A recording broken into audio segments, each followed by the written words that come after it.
Hey guys, what's going on? Jared here, Dex and Dice, Ramblings of an LGS owner, and let me go ahead and get today's video started by saying that I appreciate all the new subs and everything that we've been getting.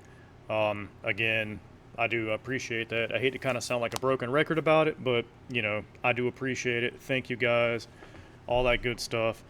But today's video is going to be about metrics and how, like, I don't know, metrics are there. They're good. You can follow your metrics, all that good stuff. But like sometimes maybe you're focusing on the wrong thing. People are focusing on the wrong thing or whatever. Numbers look good, graph go up, all that good stuff. But like that seems to be one of the biggest mistakes I say that I see in the hobby industry, whatever, just business in general. You're looking at metrics and they're maybe it's giving you, like, maybe you're measuring the wrong thing by looking at your metrics, right? Because if you're looking at just at metrics, you can give yourself some kind of a weird bias or something if you're just strictly looking at graph go up kind of thing. You can convince yourself you're winning while you're actually like slowly losing. And the scary part about that is that the ones that people tend to focus on and all that are the easiest ones to see, right? Your inventory revenue. If you're doing social media as like a secondary thing to, your subscriber count, follower count. If you're, heavy on things in your shop, event attendance, and, like none of those numbers are useless by them, useless, but like by themselves, they can be misleading. They can kind of give you the wrong idea of what's actually going on. Um, so like, with that being said, let me just continue on, um, because I notice a lot of metric sharing in the space lately, and it's a little odd. But anyways, I'll keep going. Um, like inventory metrics, that's not the goal, right? A lot of people obsess over inventory size. I got 10,000 cards listed, 50,000 cards, a million cards. I listed 9,000 items on eBay or whatever. That's great. Inventory is, you're supposed to have a robust inventory, but like, it's not the goal, right? Because inventory listed is not inventory that sells, right? It's not money, it's potential money. Um, Having what I said before listed, I mean, it's impressive, don't get me wrong. Like, you do you, boo boo, that's good. You took the time and effort to list all that shit, right? But if you list 100,000 cards, me, myself, I'm more impressed if you sell 30,000 of those cards, in a timely fashion, right? And that brings me to another thing that I see people showing off or mentioning or whatever, and it's that, revenue. I sold 30,000 this month or 10,000 or whatever, like, great. Revenue tells me how much actually just came in, right? Uh, Gross sales sound good, but profit tells me how much actually stayed, right? Because you can gross $1 million and still only have 20K in the bank, right? Because it all just depends on what what you put out versus what comes in, all that good stuff. Because, like I said before in one of my other videos, like before I even make $1, my shop owes like 100. Just example, you know. So like I'm much more impressed if you show me what you actually made versus your gross, correct? And I understand just starting out, your profit is not going to be a lot because you're going to reinvest 95% of what your profit is back into your business. It's supposed to be that way, right? But still, I'm more interested in what you profited versus what you gross, what kind of funny money you had to come in to reinvest into your business to help grow it bigger. I don't care about your gross. And this kind of bleeds into kind of like the social media aspect of everything. Like, people tend to see the result of the social media, like, not really like the context, if that makes sense. That doesn't really make sense in my head, but I got nothing else in there. Like, I kind of see it all the time. It's been more prevalent lately, honestly, and it's kind of strange. But anyways, like, someone will start a channel, and then within like a year or something, they've got like 10,000 subs, and everyone immediately assumes like they know what they're doing. And I mean, maybe they do, maybe they don't. That's, I'm not really here to throw shade, but like, what what created that? Because if you've been here for a minute and you understand how inorganic like meteoric rises are, you question the road to there versus what you just see, right? Like, how long have they actually been making the content? Did they have an audience elsewhere? Like, I mean, there's no shade with you having like a TikTok audience or an Instagram audience or whatever, or like a Discord that you have cultivated for a year or two before you start your YouTube channel. And like, did you bring people over from there? Like, no shade, but that's just something that like people who are watching people might need to understand before they're like, oh shit, this person has been doing this for less than a year and they've got 10K subscribers. Boom, I'm going to listen to everything this person has to say, right? The subscriber count is just a result, but it's not an explanation, correct? Because the bleh, God, sorry, words. Like the subscribe there we go again. Subscriber count isn't a result of it all. It's just, I mean, sorry, subscriber count is the result of things. It's not an explanation, right? And I think a lot of people kind of see those scoreboards, we'll call them scoreboards, and they're not privy or they don't fully understand the game that was played to get there, right? And I know people try to explain that and all, but I think that a lot of, you can talk yourself blue in the face, but if someone just doesn't understand or doesn't want to understand it, that's also not on you. So I don't know where I'm going with that. I'm going to keep going. My bad. My bad. But like, I think the bigger question for me, and hopefully for some of you guys too, is when you have these people showing you numbers, metrics, sales, items listed, all that good stuff, why do you care so much about their numbers, right? Why do you care what their inventory looks like? Why do you care what their sub count is, how their channels or whatever's growing, their sales screenshots, their revenue screenshots? Like, why do you care? It's their business, it's their inventory, their social media following, whatever, their sales, their sales and their outcomes, right? There's nothing wrong with learning from someone, to get some pointers here and there and all that good stuff, but eventually you're supposed to stop studying these people and these ways and all that good stuff. You're supposed to stop studying their scoreboard and play the game yourself and have your own scoreboard, right? That's initially what you're supposed to do. It's Google time. So, plus I'm not even open yet. I'm not going to answer it. Sorry for the ringing phone in the background. So that kind of comes me to a teacher-student kind of outlook, right? Because a lot of the people that are on here are seemingly trying to be teachers, right? And that's cool, no big deal. By all means, share stuff that has worked for you and all that.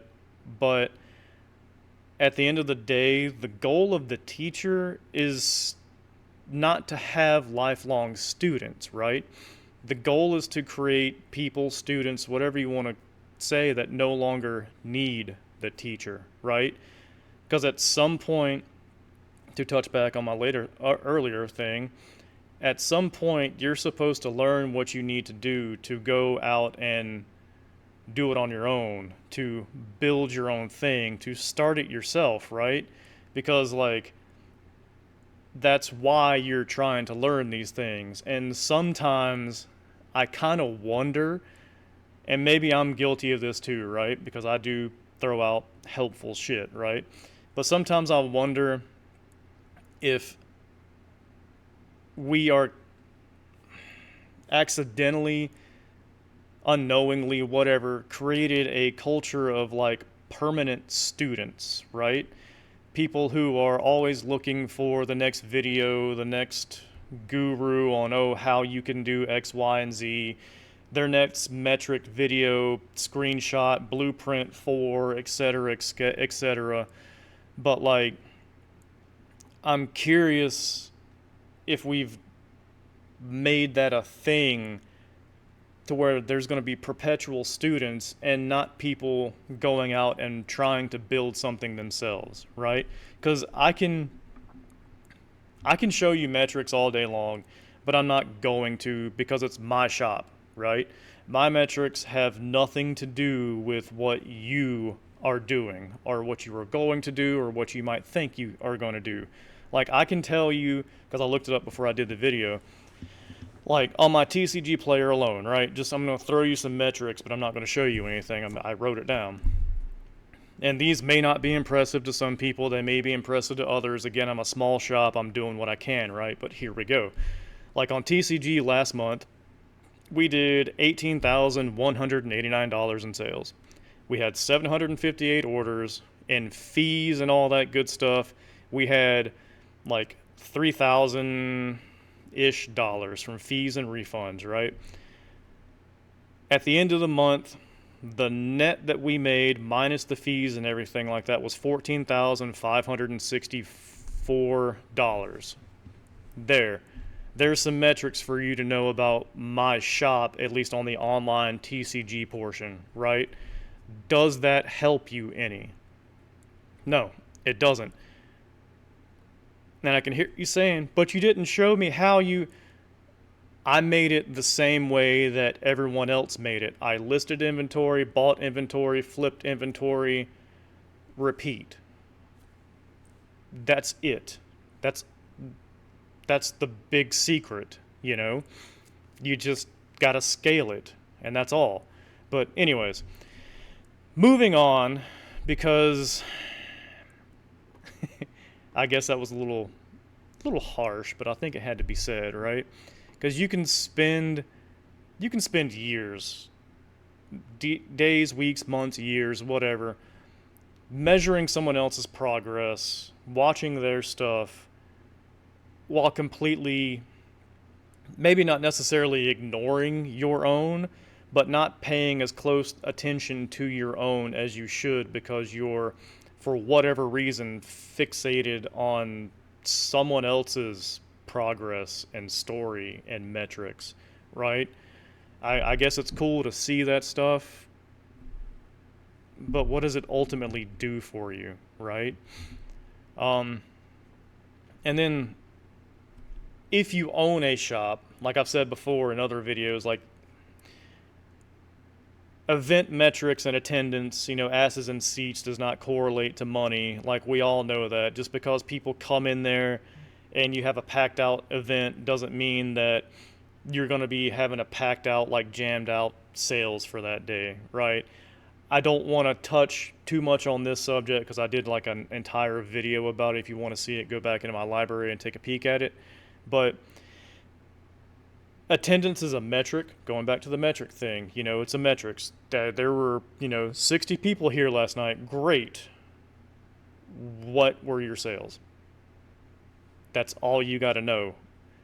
Again, attendance looks great. Packed out house is great for optics, all that good stuff. But at the end of the day, what did it actually bring to the shop that's going to help it survive another month? good vibes and all that shit doesn't help a shop survive the month. Okay? So, moving on, because going back to like visible metrics are easy, right? Because we're humans, we typically measure what we can see, what's like there, we can see it, oh hey, cool. But the visible shit isn't necessarily what matters, right? The easiest numbers to count always aren't the most important numbers. Um, they're most people starting out early and just figuring things out. Most people try, or most, how can I word this? Most people won't measure the outcomes, right? They'll consider, even if it's a bad outcome, they'll consider what was before like an overall positive. And that's something that we as humans tend to do. Again, we won't necessarily measure the outcome. I don't know what I'm trying to say there. It's in here, but coming out of the mouth is hard because communication is hard, apparently. Sorry, guys. I'm trying to spout this out the best I can, and I'm not an editor, and I do these things in one go. So I apologize for forcing you to go through this stuff, because I'm not trying to say metrics aren't useful. They are, but you have to use them in the correct way, right? Because if you're following the wrong metrics, they're going to lead you down like the wrong path. You're going to make the wrong decisions. Because if you're chasing strictly inventory count, strictly revenue, social media stuff like subscribers, followers, if you're strictly just chasing, I have a packed out house, most days or whatever, if you're keeping score like that, you're kind of keeping score wrong and you're going to be playing the wrong game. Like, I think that's the overall lesson for this video is metrics are great, but you got to use them correctly, like, because inventory isn't sales, revenue isn't profit, subscribers, followers, all that good stuff isn't necessarily influence, attendance isn't success, straight up just activity isn't progress. You can sit there and spin your wheels all damn day. You're doing something, but you're just spinning your wheels and you're not going anywhere, right? If you don't understand what you're actually measuring with your metrics, you're probably going to be drawing the wrong conclusions, because a lot of people seemingly are trying to keep score, but they're kind of keeping score for the wrong game, you know? Again, I hope my overall, like, point was given, even though I know I kind of struggled there the last little bit, but I think it's just important for everyone to realize that just seeing metrics isn't as important as you think it is. You're eventually supposed to take your lessons learned from these people and go do your own thing. And, the student is supposed to surpass the teacher and move on. And I think maybe a lot of people who are in this place, and like I said, I'm guilty of it too, I guess, with trying to show people what to do and all that good stuff. A lot of people are trying to make perpetual students because maybe we're a little, whether we'll all admit it or not, we're a little afraid that if we teach people too well or too much or whatever, that they're going to leave us behind and not follow us anymore and not give us, followers and subs and revenue and all that shit, right? I mean, that's a legitimate fear, I suppose, but like, it's supposed to be that way. You're telling everyone this so they can fuck off on their own and do their own thing, right?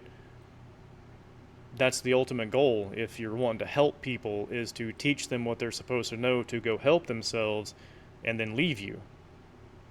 That's what's supposed to happen. But anyways, I'm gonna get off of here, guys. Start doing more stuff around the shop, obviously. I hope this was a useful video. I really do, because I think it's something that needed to be said. Um, anyways, I got stuff to do. Life is not a dick. You don't have to take it so hard. Sometimes a dick does win, though. And you're a trash can, not a trash can't. And the best thing that I can always tell you, like I always say, is just be like Nike and just do it, man. Scary shit, I know. But what are you going to figure out if you just don't do it? If you don't take these lessons that you're learning from people and try to do it your own, congratulations, you're a perpetual student and you're never going to fucking go anywhere, right? Use that as motivation if you have to. Prove me wrong. By all means, prove me wrong. Make something out of yourselves. Fucking do it, you know? Anyways, have a good one, guys.